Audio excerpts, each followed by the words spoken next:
The first time Caden Briggs saw the alien queen, she was chewing through a control panel with her bare teeth. He stood still in the smoke-filled hangar, holding his rifle like it might help, which it wouldn't. A half-dozen of his squadmates lay scattered behind him, groaning or unconscious. The queen had dropped from her personal shuttle like a meteor, swatted away the station's security bots like they were wrapped in tissue paper. And now she was deep in the heart of Outpost Kappa 9 Command Center, tearing through the last defense system with single-minded rage. Then she stopped. Her head turned slowly, the segmented plates of her crown catching the flickering overhead lights. Her huge, silver eyes locked on Caden. She tilted her head once, calculating. "You," she said, voice deep and oddly melodic, "are not running." Caden coughed smoke out of his lungs, wiped blood from his temple, and said, "Can't outrun something that moves like a missile. Learned that the hard way." The queen blinked once, twice, then she laughed. The sound echoed through the hangar like a drumbeat underwater. That was how the rogue queen of the Threx Dominion first met Caden Briggs, corporal of the Interstellar Peace Detachment, former mechanic, unlicensed shuttle pilot, and entirely unremarkable in nearly every other way. 2 weeks later, she handed him the keys to her treasury. Her name was Kysera. No titles. Not anymore. She had torn those off her own chestplate back when she defected from the core Dominion 3 years earlier. Rumor was she'd killed her own brother during the escape. No one at Kappa 9 wanted to ask her directly. She stayed on the space station for 3 days after the incident. Caden woke up in the infirmary with a cracked rib, a dislocated shoulder, and a lingering sense of confusion. When Dr. Lamb told him Kysera had demanded he be kept alive and conscious, he thought she was joking. She wasn't. Kysera visited him the next day, standing awkwardly beside his bed, arms crossed over her chest. "I require a human." Caden blinked at her, then looked at the Roman 4 in his arm. "Do you mean a doctor?" "No, I require you." He sat up slightly, winced, and said, "That's not making this less weird." She stepped forward, her gaze scanning the room like it was a trap. "You looked death in the eye and didn't cry, didn't beg. You were honest. I was concussed." "Yes," she paused, "but honest." Caden frowned. "What exactly do you want with me?" Kysera reached into a pouch at her waist and pulled out a small obsidian triangle covered in etched lines that shimmered faintly. She set it on the table beside him.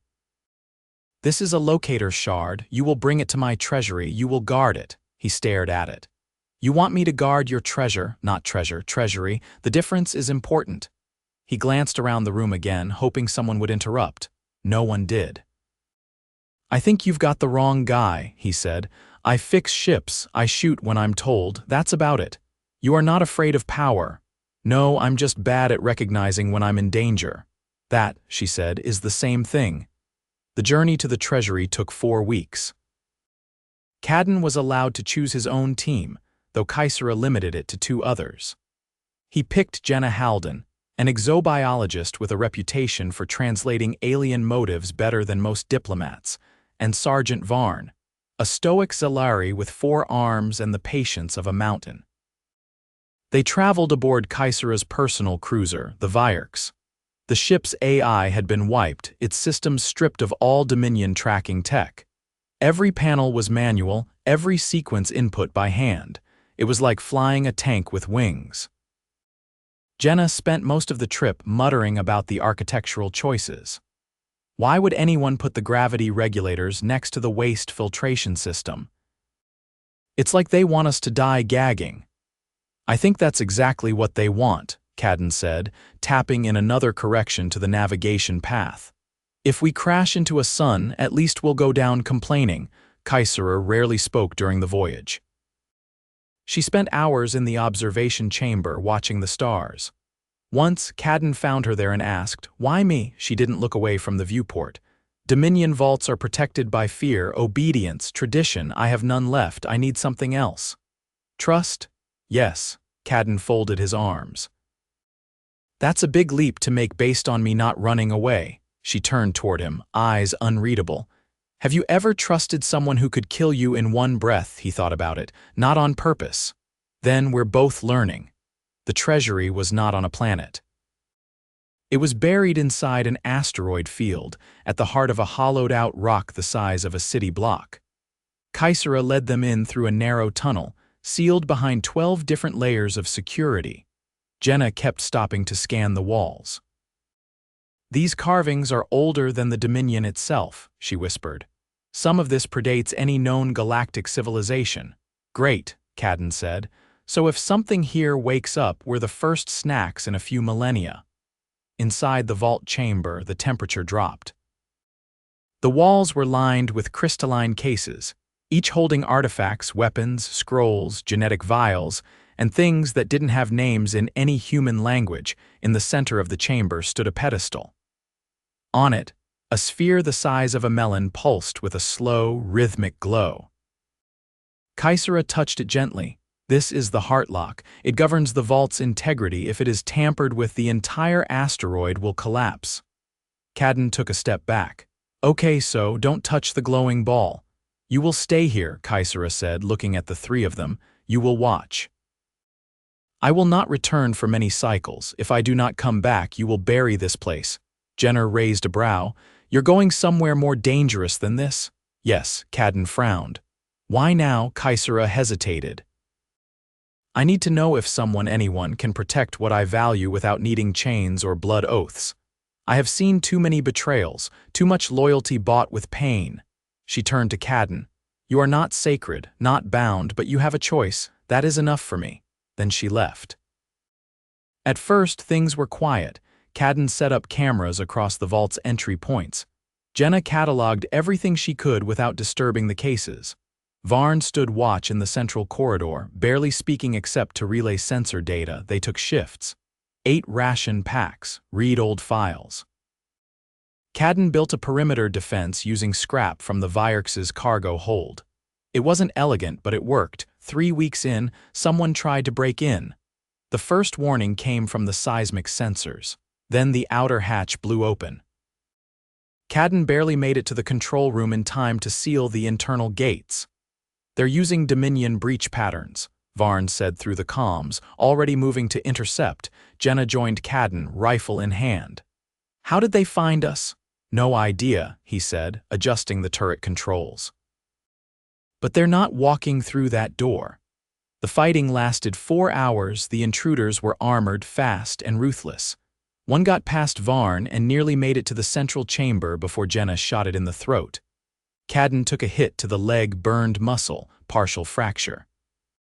He still dragged himself across the floor to seal the final override. When it was over, he couldn't stand. Jenna helped him to the medical bay. Varn covered the exits. Dr. Yal, their remote medic on standby from Kappa 9, guided Jenna through the diagnostics. The fracture in Caden's fibula would take 6 weeks to fully heal with splinting, physical therapy, and rest. "Rest," Caden muttered, lying on the cot. "I'm guarding a vault full of ancient death traps. You think I'm gonna do yoga and finger painting?" Jenna rolled her eyes. "Just don't run.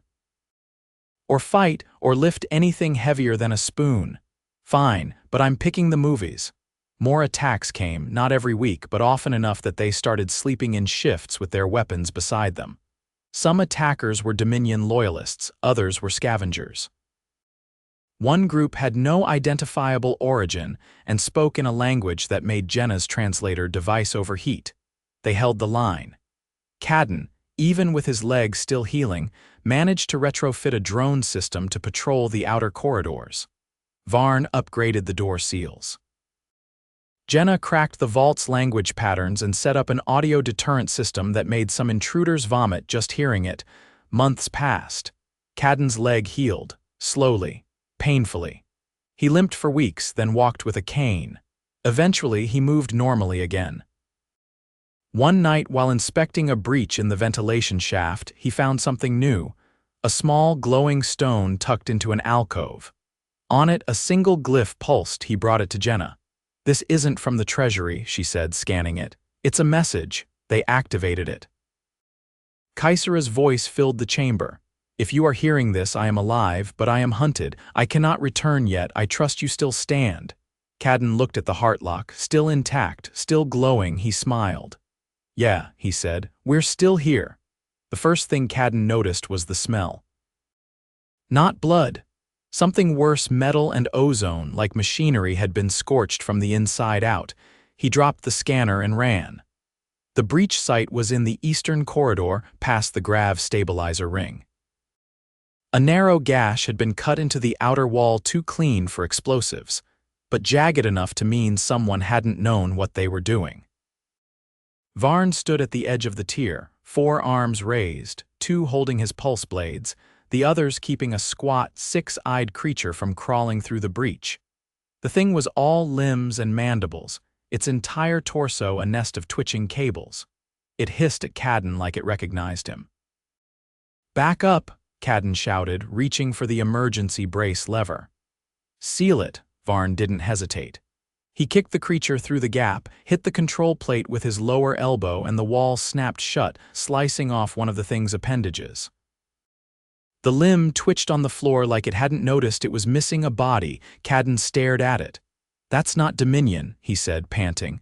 "No," Varn replied, tucking the blades away. "That's older." Jenna arrived seconds later, rifle slung across her shoulder, breath sharp from running.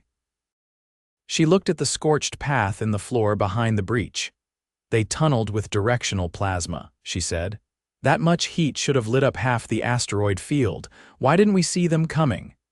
Caden crouched and picked up the severed limb using a piece of cloth. The end was charred, but beneath the burn, the tissue shimmered with embedded circuitry. "They weren't trying to break into the vault," he said. "They were testing our response time." Jenna's eyes narrowed. "A probe or bait," Varn added. "To see who guards the Treasury now." They brought the limb to the analysis room, but the equipment refused to read it. The material set off every hazard warning in the system, including one that hadn't activated since they'd arrived. "Temporal instability," Jenna said, squinting at the blinking alert. "That's not supposed to be possible outside a controlled field." "It's not a weapon," Caden muttered. "It's a memory." He placed the limb in a containment tube and slid it into the vault's far chamber away from the heart lock. That night he didn't sleep. Neither did Varn. Jenna stayed in the lab running simulations in silence. By the next rotation, something else had changed. The lights in one corridor began to dim at irregular intervals, like something was drawing power from a hidden tap. The Virex's long-range comms went down. The vault's perimeter drones began to drift from their patrol routes, responding to phantom signals. Caden grabbed his toolkit and went to check the relay node near the west airlock. As he knelt to open the service panel, the lights above him flickered twice, then went out. For 3 seconds he was sealed in pitch black. He froze. A soft clicking echoed from the vent behind him, too slow for cooling fans, too fast for pressure shifts. He reached for the flashlight on his belt, flipped it on, nothing. Then the beam caught movement. A shape ducked out of view, too fast to track. He backed up slowly, one hand on the wall. "Jenna," he whispered into his calm. "Something's in the vents." "I'm locking the central chamber," she replied. "Get back here, now." He moved fast. The corridor behind him groaned as metal flexed under stress. By the time he reached the vault door, Varn had already sealed the secondary locks. Caden leaned against the reinforced panel, catching his breath. "They're already inside," he said. "We just didn't see it." Jenna turned from the console. "How long have they been here?" "Long enough to map the systems," he said. "They're not just watching. They're learning." That cycle they stayed in the central chamber. Lights dimmed every 10 minutes. A low hum began to fill the halls, barely audible but constant, like a pressure building just beneath sound. Jenna adjusted the sensors to track motion in non-visible spectrums. Varn rerouted the power grid through a manual capacitor network. Caden disassembled 2 of the drones and rebuilt them as static sentries with hardwired targeting. They didn't speak much. At one point, Jenna handed him a heat pack for his knee. "You're limping again." "It's the cold," he muttered. "And the stress, but mostly the cold." "You sure?" "Unless one of those things bit me and I didn't notice, yeah, just old damage." She didn't press. Instead, she passed him a protein bar and went back to checking the power grid. At third cycle, the humming stopped. Caden was the first to notice.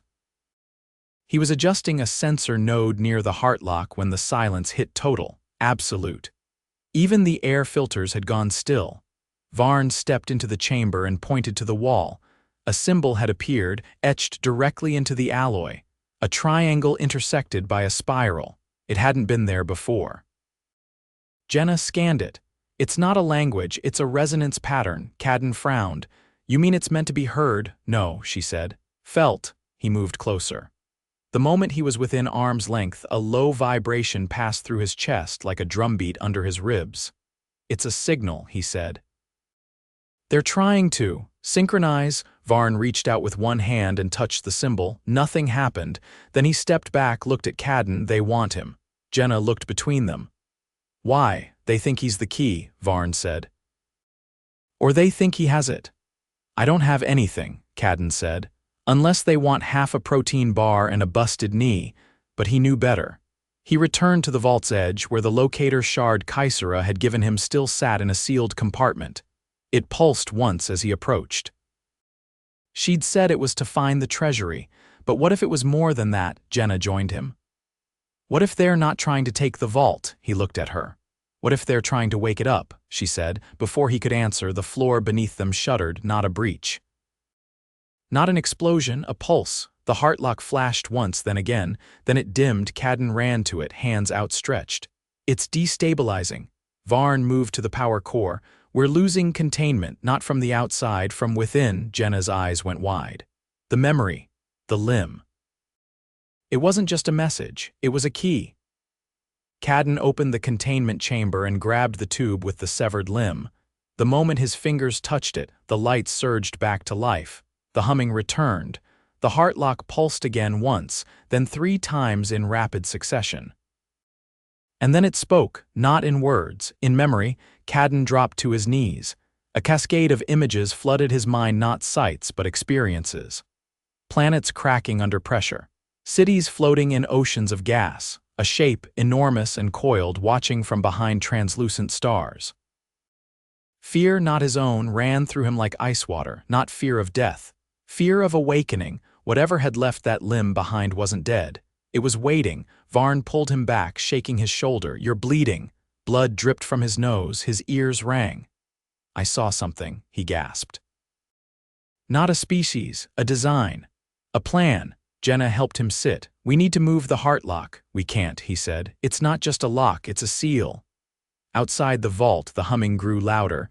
Then, from the central corridor, a voice spoke, low and vibrating with unnatural cadence. "Give us the gate, Born." Caden stood slowly. "I think they mean me." The voice didn't echo. It didn't need to. It pressed against their skulls like it had crawled in through the back of the ear and decided to sit down right at the base of the brain. Varn drew both sidearms. "That came from inside the vault perimeter." Caden turned toward the sound, jaw clenched. "No way anyone got through the primary seals." Jenna didn't answer. She was already moving fast, sharp steps to the console near the heart lock.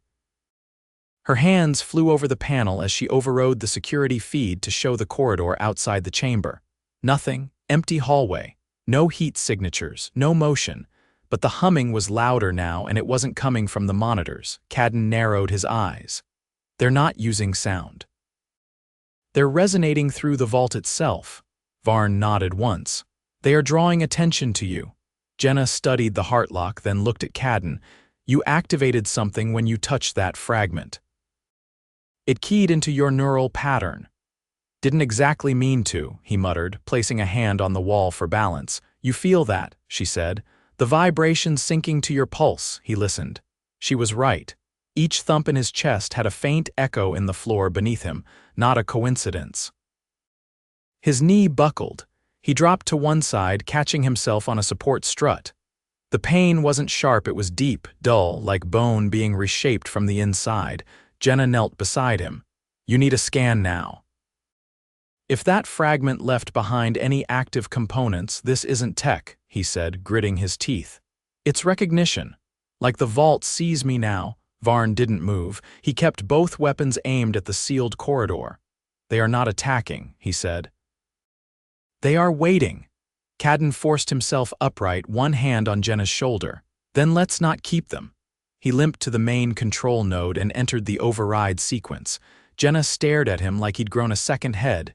You're opening the vault? No, just the outer corridor. If they want me, they'll take me outside the chamber, not near the heart lock. You're not walking into that alone. You're not stopping me either. She didn't like it, but she helped him with the final confirmation.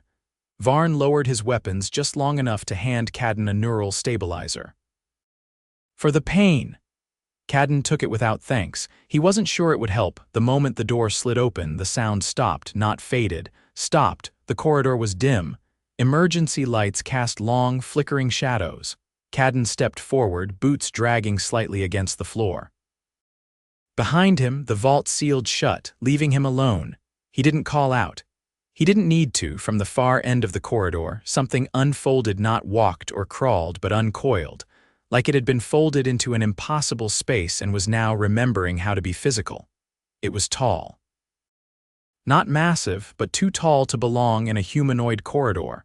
Its limbs were long, jointed in ways that made Caden's bones ache to look at them. Its head was not a head, just a cluster of shifting plates that clicked softly in the silence. It didn't speak this time. It didn't need to. Caden felt the pressure again, but weaker now, like it was struggling to push through the resistance of his skull. He raised a hand. You want something, say it. The thing tilted slightly. A ripple passed through its body, and for a moment it held a shape not humanoid but almost. A mimic of posture more than form. Caden stepped closer. You're not here to take the vault. The creature held still. You're not here to destroy it either. Still nothing. You're here to test it. The creature shifted again. This time its torso split open vertically, revealing a hollow core lined with fine strands of light. Inside, suspended in a field of faint static, was a shard identical to the one Kysera had given him. He stared. You've been here before. No response. You helped build it. The creature did not answer, but its form dimmed slightly, like it was lowering something, not a weapon, but a barrier. Caden stepped forward. He didn't know why, but it felt right. He reached into the creature's chest and pulled the shard free. The thing didn't move. The moment the shard left its housing, the creature collapsed, not violently but completely. It folded back in on itself, limbs tucking inward, light strands vanishing. Within seconds, it was gone. Caden held the shard in his palm. It was warm behind him. The vault door opened. Jenna and Varn entered cautiously, weapons ready. I'm fine, Caden said. It's gone. Jenna looked from him to the empty corridor. What happened? They weren't here to steal anything. They were checking if the vault still works, if it could still recognize one of its own. Varn frowned. You are not one of them. No, Caden said. But I'm close enough. Kysera gave me a shard keyed to this system. That thing had its own. I think it was comparing them. Jenna stepped closer. And it left you alive. It didn't want to kill me. It wanted to see if the seal held. If someone still cared enough to protect it. She looked down at the new shard. So what now? We lock it all down, Caden said. No more signals, no more fragments. We seal the vault and erase the beacon. If Kysera's still out there, she'll know it's safe. They worked for hours. Jenna disabled the resonance systems. Varn reinforced the physical seals with alloy plating from the Vyerks. Caden uploaded a failsafe protocol that would wipe the entire outer vault if breached again. By the next sleep cycle, the humming had stopped for good. Caden sat in the observation chamber, watching the asteroid field drift by. His leg ached not from injury but from the weight of what had passed through him. He turned the second shard over in his hand. No lights. No pulse, just a memory now. Jenna entered, holding 2 mugs of something hot and bitter. She handed him one. You sure it's over? She asked. For now. You know, she said, sipping, I thought this would be a boring job. Watch an empty vault, catalog some relics, maybe play cards with a grumpy Zelari. You got ancient horrors and a metaphysical identity crisis instead. Not bad as surprises go. They sat in silence for a while. Stars crawled across the viewport like slow-moving fireflies. Caden finally said, You think Kysera knew what would happen? She trusted you. That's more than most ever got. He nodded, then pulled the locator shard from his pocket. It was still warm. Without speaking, he placed both shards into a containment case and sealed it shut. One key from the past, one from the present. Together they would stay buried. Tomorrow they'd start the journey back to Kappa 9. But tonight the vault was quiet, and that was enough.